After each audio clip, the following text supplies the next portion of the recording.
오늘 우리 학습 세례 입교 또 세례 유아 세례 참여하시는 우리 모든 분들 또 축하하러 오신 가족분들 또 주님의 이름으로 환영하고 축복합니다.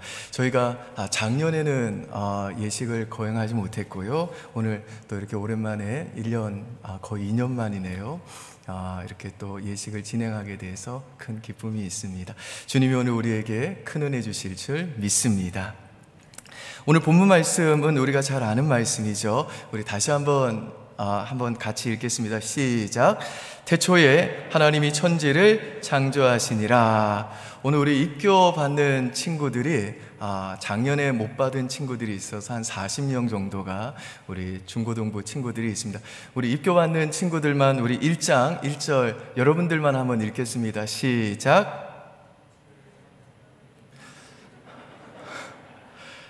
다시 한번 읽겠습니다. 시작. 고마워요. 자, 사람들이 가진 가장 큰 궁금증 중에 하나는 대체 인류가 어디에서부터 시작이 됐을까라고 하는 이 인류 기원에 관한 질문입니다. 이 인류 기원에 관해서 가장 크게 대립되고 있는 두 가지가 잘 아시는 대로 진화론과 창조론이죠. 이 진화론에 따르면 이 인간의 기원은 우연적인 그 원자 결합물의 산물입니다. 이 무기물질이 우연하게 유기물질화 되어 가지고 그것이 아메바를 거쳐서 어류가 양서류로, 양서류가 파충류로, 파충류가 이 포류로, 그리고 드디어 인간으로 진화를 했다는 것이 이 진화론자들의 주장입니다. 반면에 창조론은 우리가 믿는 바대로 하나님이 천지 만물과 우리 인간을 창조하셨다는 겁니다. 근데 이 사실이 진화론이나 이 창조론은요, 둘 다 이 과학적인 사실 입증이 불가능한 학설입니다. 어차피 이 진화론도 하나의 가설일 뿐이지 이게 실험을 거쳐 그 사실이나 법칙이 입증된 것이 아니라는 겁니다. 찰스 다윈의 그 종의 기원이라는 논문도 이 과학계로부터 사실과 법칙으로 여전히 인정받지 못했다는 거 여러분들도 잘 아시리라 생각이 됩니다. 인간이 이 어떤 사실을 과학적으로 증명해서 그것을 원칙으로 받아들이고 사실로 인정하는 이 과학적인 방법에는 6가지가 있습니다. 첫 번째 단계는 그 사람이 사실로 증명하고자 하는 그 현상을 관찰하는 단계입니다. 두 번째 단계는 그 관찰한 현상의 원인을 알아보려는 의문의 단계, 즉 왜 이런 일이 일어났을까 하는 문제 제기의 단계입니다. 세 번째 단계는 그 의문에 관한 추리를 하는 단계입니다. 다른 말로 하면 가정의 단계라는 거죠. 그러니까 과학도 결국엔 의문과 추리 그리고 가정에서부터 출발하는 겁니다. 네 번째 단계가 그 과정을 이론화하는 단계입니다. 그리고 다섯 번째 단계가 그 이론화된 가정이 정말 사실인지 여부를 알아보기 위해서 실험을 하는 실험 단계입니다. 그리고 여섯 번째 단계는 그렇게 같은 실험을 여러 번 반복해서 이제 누가 언제 그것을 다시 실험을 해도 똑같은 결과를 얻게 되면 그제서야 이제 그 이론은 비로소 과학적 사실이나 법칙으로 인정이 되는 것입니다. 그러니까 어떤 것이 과학적 사실이나 법칙으로 인정되기 위해서는 반드시 이 실험의 단계까지 이 통과를 해야 된다는 것이죠. 하지만 이 진화론이나 창조론 모두 다 이 네 번째 단계, 즉 그 이론을 그 가설을 이론화하는 데까지는 가능합니다만은 이 다섯 번째 단계인 실험의 단계로는 넘어갈 수가 없습니다. 예컨대 이 진화론자들의 주장에 따르면 진화는 수백만 년에서 수십억 년에 걸쳐 일어난다고 하니까 그 진화론을 실험하기 위해서는 누군가가 그 수백만 년이나 수십억 년을 살아야 되는데 그럴 수가 없잖아요. 창조론도 마찬가지입니다. 만물이 창조되는 그 순간을 관측할 수 있는 사람이 없기 때문에 이 과학적으로 이 창조론을 우리가 사실이라고 증명해낼 수 있는 방법이 없는 겁니다. 근데 이 진화론에 따르면 생물들은 수백만 년 혹은 수십억 년에 걸쳐 진화를 한다고 주장하는데, 그렇다면 지금도 그 중간 단계의 생물들이 존재해야 되고 그러한 중간 단계의 생물들의 화석들이 존재해야 되지 않습니까? 그런데 이 진화의 그 중간 단계에 있는 생물의 화석이나 또 그러한 중간 단계의 그 생물을 현대과학은 여전히 발견하지 못하고 있습니다. 왜냐하면 모든 생물은 처음부터 이 독립적으로 완전하게 그 종류대로 하나님에 의해 창조된 것이기 때문에 절대 그런 중간 이 단계의 생물이 존재할 수가 없는 겁니다. 이와 같이 진화론은요, 제가 지금 중간 단계 화석 한 가지 이야기만 했습니다만은 이 과학적으로도 너무나 많은 허점을 갖고 있는 가설에 불과합니다. 물론 창조론도 과학적으로 증명을 하자면 설명이 안 되는 부분이 너무너무 많습니다. 그러나 우리들에게는 이 진화론자들에게는 없는 믿음이라는 것이 있어서 그러한 이 불합리한 점들이나 설명이 안 되는 부분들이 신기하게, 이상하게 그냥 믿어지게 되는 겁니다. 히브리서 11장 3절 보실까요? 여러분의 한문이 있습니다. 시작.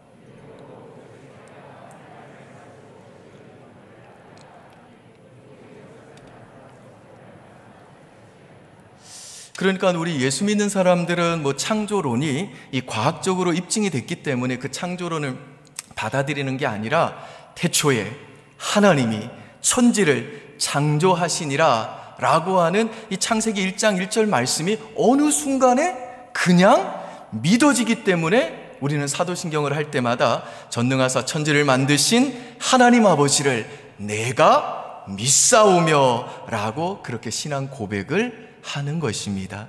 여러분, 태초에 하나님이 천지를 창조하셨다 라고 하는 창세기 1장 1절 이 말씀이 안 믿어지면 우리는 그 다음 이 성경을 믿을 수가 없습니다. 이것이 우리 믿음의 기초인데, 태초에 하나님이 말씀으로 천지를 창조하셨다라고 하는 창세기 1장 1절 말씀이 믿어진다는 게 이게 하나님의 은혜인 겁니다. 그런데 꼭 믿음이 아니더라도 우리들이 이성적으로 따져봐도요, 이 창조론을 지지할 수 있는 여러 가지 증거들이 많습니다. 예컨대 작은 시계 하나가 조립되어 완성이 될 때에도 그 시계 조립공이 부품을 가지고 순서에 따라 질서 있게 조립을 하는 일을 해야 이 시계라는 것이 탄생이 되는 거잖아요. 설사 그 시계의 부품들이 자생적이고 우발적으로 생겨났다 하더라도 분명히 어떤 지적인 존재가 외부에서 그 시계에다가 힘을 가해가지고 그 시계가 설계된 대로 질서 있게 순서에 따라 조립을 하지 않으면 시계는 저절로 시계가 될 수가 없는 겁니다.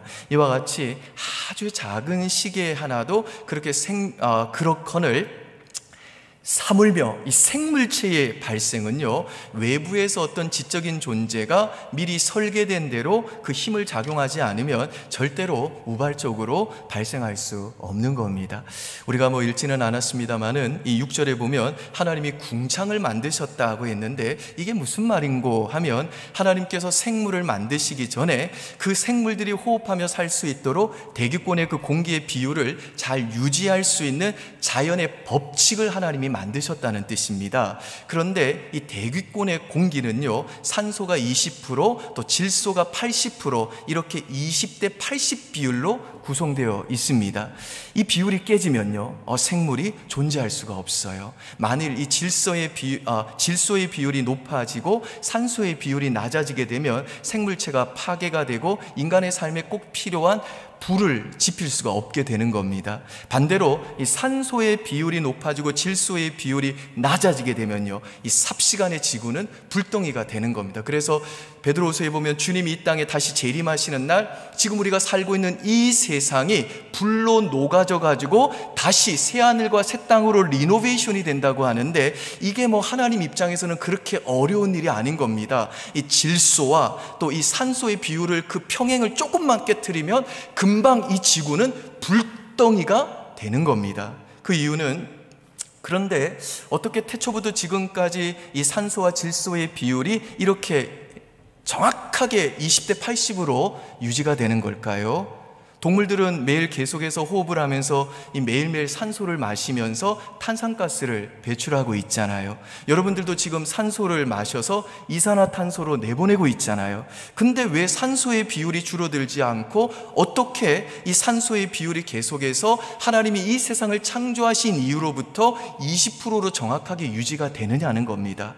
그 이유는 여러분이 잘 알다시피 인간과 동물이 끊임없이 산소를 소모할 때에 식물들이 그 광합성을 통해 끊임없이 산소를 배출하기 때문에, 방출하기 때문에 그렇습니다. 그런데 신기하게도 이 비율이 언제나 20대 80으로 정확하게 유지가 된다는 겁니다. 이런 걸 볼 때 여러분들은 이 우주가 진짜 우연으로 굴러간다고 생각이 드시나요? 아닙니다. 창조주 하나님이 태초에 명령하신 그대로, 그분이 정하신 자연 법칙대로 이 천지 만물이 그대로 유지되고 있는 겁니다. 여러분, 지금 우리 한 사람 한 사람이 이 공기의 압력을 받고 있는데요, 이 한 사람이 받는 이 공기의 압력이 보통 14톤에서 16톤 정도라고 그럽니다. 그러니까 여러분들은 지금 14톤 트럭에 깔려 있는 것 같은 압력에 지금 깔려 있는 겁니다. 그런데 우리들이 어떻게 이렇게 찌그러지지 않고 이렇게 멀쩡하게 살아남을 수 있냐면, 그 14톤의 압력이 수직으로만 누르면 우리는 찌그러져서 죽을 텐데, 이게 수평으로 상하좌우에서 골고루 분산이 돼가지고 누르고 있기 때문에 우리는 이렇게 찌그러지지 않고 멀쩡하게 움직일 수가 있는 겁니다. 만약에 상하좌우의 공기 압력의 그 비율이 조금만 깨져도요, 이 천지 만물은 일순간에 찌그러져 가지고 우리는 몰살당하게 되는 겁니다. 그런데 신기하게 이 비율이 정확하게 유지되기 때문에 보세요. 저들의 풀도, 저 연약한 꽃들도 하늘하늘 그렇게 움직이며 살아 있는 겁니다. 그리고 십수톤이 지금도 우리를 그렇게 누르고 있는데도 우리들이 이렇게 멀쩡하게 존재할 수 있는 겁니다. 하나님이 지으신 우리 몸은요, 또 얼마나 신기한지 모릅니다. 1000조 개의 분자로 구성된 이 70조 개의 세포가 모여서 우리 인간이라고 하는 생명체를 이루고 있는데, 그 70조 개의 세포가 저마다 먹고 마시고 소화하고 배설하는 그 수만 가지의 신진대사를 합니다. 그리고 밖에서 우리 몸으로 음식이 들어오면 이 소화기의 내장에서 그것을 에너지로 이제 바꾸는데, 그 과정은요 정말 신묘막측합니다. 위, 소장, 대장, 간, 신장, 췌장, 어느 것 할 것 없이 그 정확한 설계도에 의해 지어진 공장처럼 각기 있어야 될 그 자리를 차지하고 있고, 각자에게 분담된 그 작업의 내용을 완벽하게 수행해내고 있고, 산소를 공급하고 독소를 정화하고, 고장난 부분은요 스스로 자가치료를 하고 있는 겁니다. 그리고 외부로부터 손상을 쉽게 받을 수 있는 우리 인체에서 아주 중요한 척수와 뇌와 그리고 내장은요, 이 든든한 뼈로 잘 쌓여져 있습니다. 그러니까 우리 인간의 몸은 마치 어떤 공장을 돌리기 위해서 70조 명의 인부들이 한시도 쉬지 않고 부지런히 움직이는 것처럼 그렇게 움직인다는 겁니다. 그것들 중에 어느 것 하나라도 잠시 그 일을 멈추면요, 우리 몸은 큰일 나는 겁니다. 여러분, 한번 옆 사람의 귀를 한번 쳐다보시겠어요? 귀를 한번 쳐다보세요. 어떻습니까? 울퉁불퉁하니 참 못생겼죠? 마치 이렇게 하나님이 좀 평평하게 이쁘게 만드시지 꼭 송편 쭉 하고 이렇게 주물르듯이 그렇게 우리 귀가 이렇게 생겼잖아요. 왜 이렇게 울퉁불퉁하게 지으셨는가? 이래야만 사방에서 들어온 소리를 이 귀가 다 받아들인대요. 그리고 사람의 귀가 이 소리를 잘 듣게 하시기 위해서 우리 하나님은 6,000개의 검은고 현 같은 것을 우리 귀에다가 심어 넣으셨답니다. 그래서 6,000개의 그 하나하나의 현이 약 40개의 음계를 구별해 낸답니다. 그러니까 우리 인간의 귀는 요따구로 생겨도 정말 걸작품이라는 겁니다. 우리 머리는 또 어떻습니까? 일반적으로 성인의 머리는요 10에서 12파운드, 약 4.5에서 5.5kg 정도 된다고 그래요. 그런데 이 12파운드는요 이 12파운드 되는 이 머리를 목뼈 3개가 지금 딱 이제 고정시켜서 붙어 있는데, 이게 무겁지도 않아요. 여러분 한번 볼링장 가보셨어요? 저는 뭐 9파운드 칩니다만은 우리 부교육자 중에서 힘 좋은 우리 목사님들은 12파운드, 13파운드까지 들어서 이제 그걸 하는데, 그거 한번 들어보십시오. 얼마나 무거워요. 근데 지금 그 무게의 볼링공이 우리 목에 지금 붙어 있는 겁니다. 그래서 차 사고 나면요, 이 머리가 볼링공이기 때문에 사람이 창문을 뚫고 나가는 겁니다. 하나님이 창조하신 이 우주는 어떻습니까? 미국의 우주항공 나사에서 1977년 9월 5일에 보이저 1호를 우주에 보냈는데요. 근데 이 보이저 1호는 초속 10km로, 그러니까 1초에 17km를 가는 속도로 우주를 향해 가고 있는데 지금 44년째 우주를 달리고 있습니다. 현재 이 보이저 1호는요, 지구로부터 약 200억 킬로미터 이상 떨어져 있는데, 그런데 이 보이저 1호는 여전히 가고 있어요. 우주가 이렇게 어마어마하게 광대한 겁니다. 여러분, 이렇게 넓고 광대한 우주를 지으신 분이 누구이신가요? 창조주 하나님이세요. 그리고 하나님이 그 우주에다가 태양과 달을 달아 놓으셔가지고 낮과 밤을 주관하게 하시고 빛과 어둠을 나누셨습니다. 그래서 지구가 자전하고 공전하면서 하루가 지나고 달이 한 달에 한 번씩 그 모양이 바뀌어지면서 그 달의 인력으로 인해서 바닷물의 그 조류의 밀물과 설물이 생겨나고, 그 밀물과 설물이 생겨남으로 인해서 바다 생물들이 살 수가 있는 겁니다. 그리고 그 태양과 달을 통해 사계절을 만드시고 낮과 밤을 주관하게 하시고 추운 겨울 뒤에 따뜻한 봄이 오도록 하나님이 만물의 법칙을 그렇게 정하시고 지금도 만물을 섭리 가운데 다스리고 계시는 겁니다. 여러분, 만일에 이 태양이 가다가 갑자기 멈춘다면 어떤 일이 벌어질까요? 태양이 가다가 멈추는 바람에 내일부터 일주일간 수리를 해야 돼요. 그러면 어떻게 될까요? 인류는 전멸하는 겁니다. 그런데 태양은요, 한 번도 AS가 필요하지 않고, 달은요, 한 번도 기술자가 와가지고 달 고친다고 멈춰본 적이 없잖아요. 이게 전부 다 창조주 하나님이 지금도 이 광활한 우주를 붙드시고 운행하시고 하늘과 땅과 바다의 모든 피조물들을 하나님이 친히 먹이시기 때문에 그런 겁니다. 아멘이신가요? 아멘. 제가 얼마 전에 어느 목사님에 대한 이야기를 들었는데, 이분은 아주 작은 교회를 담임하시는 시골 목사님이세요. 시골 교회. 중학교에 다니는 아들이 있는데 작은 교회의 목사님이시다 보니까 사교육은 꿈도 꾸지 못하는 형편입니다. 우리나라 이 사교육비가 만만치 않잖아요. 그런데도 그 아들이 참 착하고 말도 없이 공부를 잘한답니다. 그런데 어느 날 이 아이가 학교에서 돌아와서 시무룩하게 앉아 있더래요. 그래서 아빠가 너 왜 그렇게 시무룩하냐 물었더니 아이가 하는 말이 학교에서 자기가 누명을 써가지고 억울하다는 겁니다. 학교에서 좀 껄렁껄렁한 아이들이 있는데 이 목사님의 아이가 착하고 공부도 잘하니까 시험을 볼 때마다 항상 이 아이의 뒤에 앉아서 답안지를 베껴가지고 자기들끼리 돌려서 보더라는 겁니다.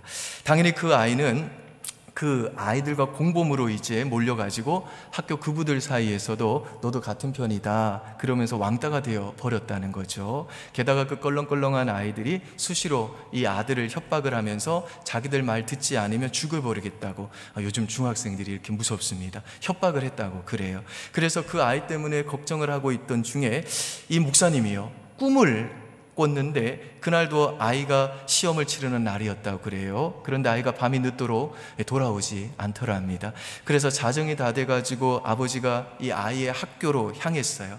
그런데 학교는 이미 불이 다 꺼져 있었습니다. 자세히 보니까 그 학교 교실에서 희미한 불빛이 새어나오더래요. 아버지는 조심스럽게 학교 그 화장실로 향했습니다. 그런데 화장실에 아니나 다를까 자기 아들이 온몸이 피퉁성이가 되어서 죽어 있더라는 거예요. 그 껄렁껄렁한 아이들한테 맞아서 죽은 거예요.